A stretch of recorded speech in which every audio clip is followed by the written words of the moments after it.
Welcome everybody. I write from Krakow, and the title is "The Most Walkable City in Central Europe." Maybe not, but at least we have ambition, and I'll try to prove that it's not only words. Okay, city of Krakow, where is it? 11 hours from here, from Hong Kong. Very nice city in Europe, south part of Poland, the second largest city in Poland. With population of more or less 750,000 inhabitants, but we are a very university city. So I just read in the morning that yesterday another 200,000 students arrived to the city, which of course brings traffic congestion also. The metropolitan area is more or less 1.4 million people. We are a UNESCO heritage, one of the first cities which was listed on the UNESCO heritage list. We are also called cultural capital of Poland, and number one outsourcing destinations according to Talons. I found that Cathay Pacific also opened its offices in Krakow, so there is a link between Hong Kong and Krakow now. Okay, the model split in city of Krakow for now. It's quite still okay. I mean, more people use public transport than their own cars. So you can see more or less 37% of inhabitants use public transport. And Krakow is special for walking also, in compare with other cities in Poland, because almost 1/3 of inhabitants walk. Cars, it's 33%, and unfortunately we are still not a cycling city. We try to increase this number of trips, but it takes time. Okay, why we are a walkable city? It's first of all, we are still a compact city, so the size is enough for walking. Distances are quite short between different. Sorry. Okay. So you can see on this map with a green belt, that's the UNESCO heritage Old Town. The second ring road. Here we have the largest universities. So these are distances like 1 to 2 kilometers. Yes, so perfect for walking. So that's why a lot of people walks. And also we have in the city large access restriction area. In 1988, the whole street network inside of the first ring road was created as an access restriction area, so only inhabitants can enter with the cars. And here the green streets are right now the streets which are closed for the traffic. Is one of the longest systems of car-free streets in the world. Why in the world? Because Copenhagen Strøget was listed as the longest one. And we found that we have 200 meters more of the street, so now we are alone. We have a green belt. It was the former walls of the city, so it is a huge park. Also, many people walk there, day-to-day trips. Okay, how we deal with walkability, because we talk about walking. That's the conference walk, right? Okay, first of all, you can see that's one of the streets here. It's a, here it's a Grodka Street. It's a street, one of the main streets in the city. In 2013, it looked like that. It was mostly residential parking. And when we start to talk with inhabitants, okay, it shouldn't be like that. It should be more walkable. It should be open only for pedestrians. Of course, there was a question. No, it's not a street. As you can see at this picture, there are not so many pedestrians there, so it's not necessary to close it for the traffic. But finally, after long public consultations, we decided to close it for the traffic, and it looks like that. There are pedestrians, really, there are. But the street must be dedicated for them, and then they show up outside. Okay, what is the main goal? So we are, in my opinion, when I compare, especially with other Polish cities, but also with other European cities, we are quite walkable. We have really long street network dedicated for pedestrians. We have parts of the city which increase walking. A lot of people already walks because we used to that. This is a tradition. We used to that we walk to the city center, although from public transport or just between 2 points. But we have some challenges for the future. First of all, unfortunately, since 30 years, it is allowed to park on the sidewalks in Poland. Okay, you should leave, the driver should leave 1.5 meters at the spaces for pedestrians, but in the city, walkable city, 1.5 meters is not enough, right? So we have an ambition plan to change it, to clear our sidewalks and open it back for the pedestrians. I feel Gil Penalaza was in Warsaw. He showed the same, that in Polish cities should focus on that. It's one of the main problems right now, that too many sidewalks are occupied by cars.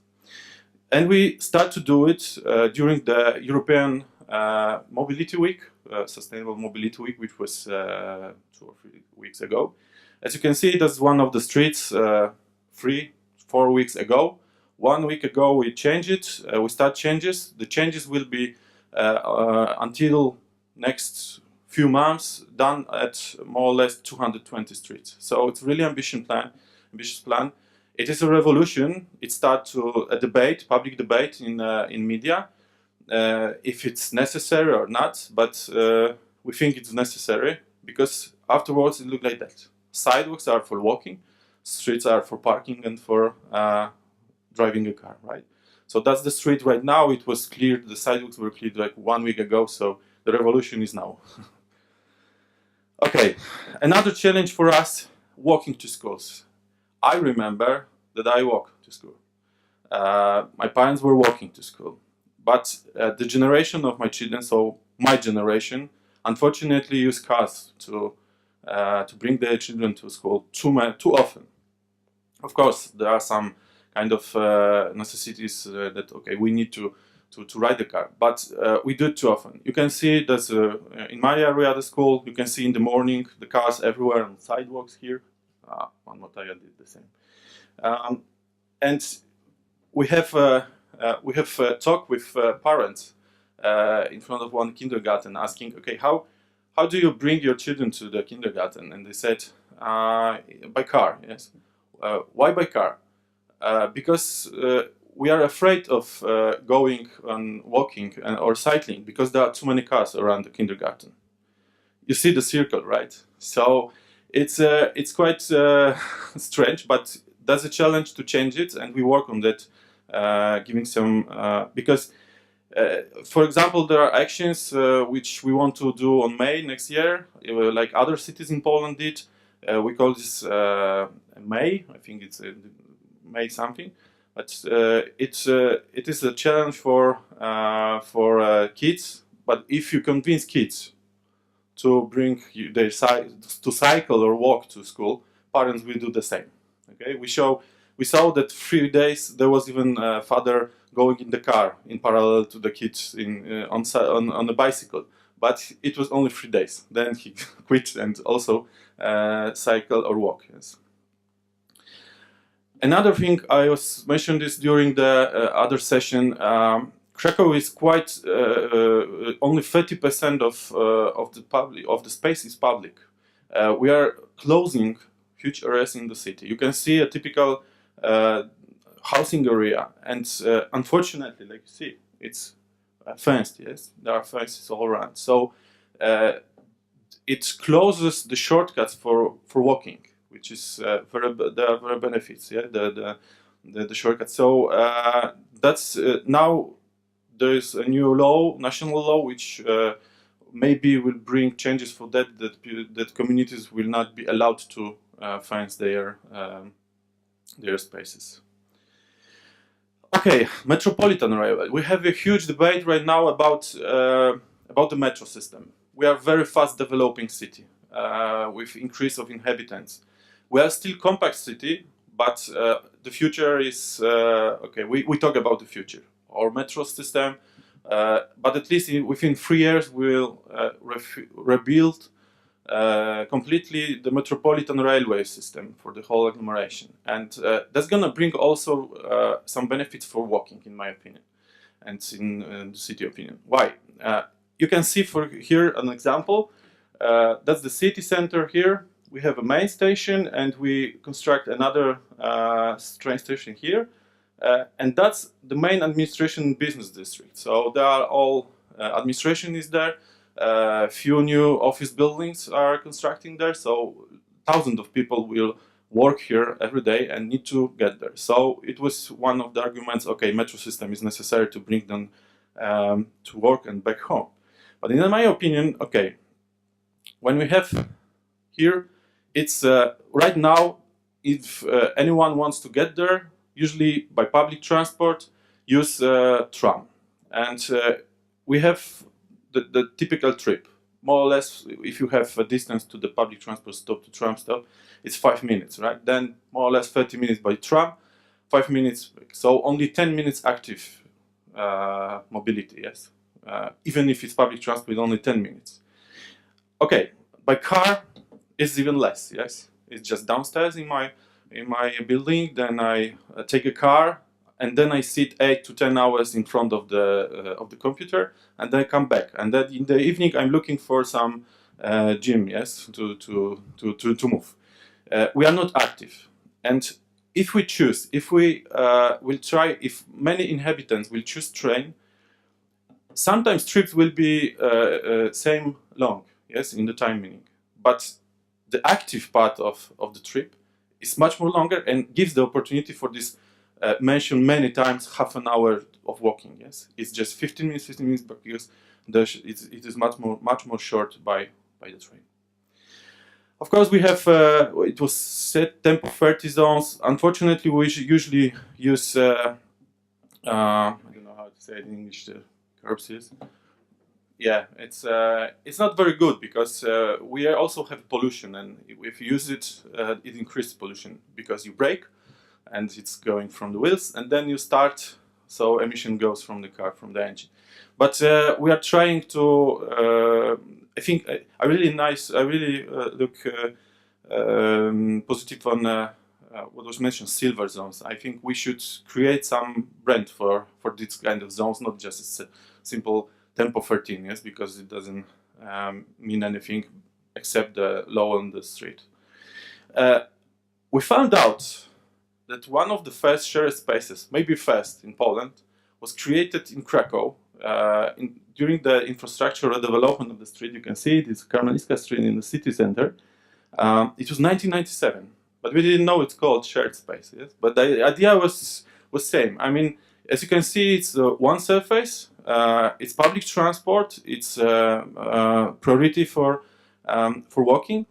But we need changes in the national law, because when we found out, okay, the surface is great. It's really a shared space. We changed the signs on the street into the priority for pedestrians area. But our tram drivers said it's totally, because then pedestrians were even prioritized in front of the tram, and they said no way. We are too scary to move in trams, very huge trams between pedestrians who, in theory, have priority on the street. But we need something between, so that some changes in law that, okay, the pedestrians have the priority instead of cars, but not in public transport, in mixed shared spaces with on-street light rail. And at last, we start to prepare our mobility plan. When talking about walkability, walking, the deputy mayor, in behalf I'm right now speaking, because unfortunately apologizes he couldn't come, but he really wanted, because he see walkability as a challenge, as a chance for Krakow, for cities like Krakow. On one hand, we have a lot of things already done. On the other hand, there's so less to be really walkable city, 5-star walkable city, let's say, yes. That's why we started to prepare a mobility plan. That's why this ambitious plan for cleaning the sidewalks. And we want to have a plan for next 5 to 10 years, which streets will be open only for pedestrians, which street will be shared spaces in the city center and not only city center. And we want to create pedestrian-made corridors, and already we started since 1 year. When we talk about infrastructure development of the streets, we are focused also on in these corridors when we really want to prioritize pedestrians to have at least 3 to 4 meters width of sidewalks. Okay, that's all. Thank you very much.